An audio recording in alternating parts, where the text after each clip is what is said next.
7:34, President Trump will meet today with the head of Homeland Security, John Kelly. That happens today.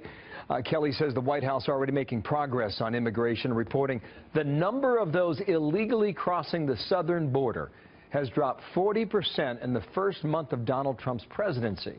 Well, Chief Correspondent Jonathan Hunt looking for answers on that as to why in our West Coast newsroom. Jonathan.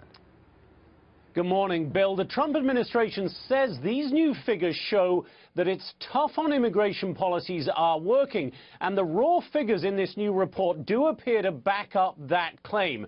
Now, February usually sees an uptick in the number of illegal immigrants crossing the border from Mexico into the U.S., but this year there was a drop of 40% from the previous month, measured by the number of people apprehended at the border. In January, according to Customs and Border Protection, more than 31,000 illegal immigrants were stopped at the border.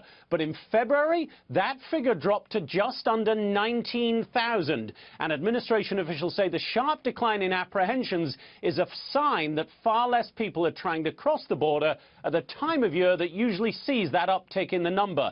In a statement, Homeland Security Secretary John Kelly said President Trump's policies are working, adding, quote, "The early results show that enforcement matters, deterrence matters, and that comprehensive immigration enforcement can make an impact." Now, the CBP report also says the fees charged by human smugglers, known as coyotes, are also increasing sharply, from $3,500 to $8,000 in some mountainous parts of the border. And CBP says that is another sign that new policies are making it harder for would-be illegal immigrants and their guides. Now, historically, a number of factors affect the flow of illegal immigrants across our southern border, including, of course, the economy and the weather. But experts generally agree U.S. immigration policies are the single biggest driving factor and deterrence. But those experts also point out that tough words have to be followed up by tough actions, Bill, or the flow might simply pick up again, as it did in the Reagan years after his 1986 amnesty.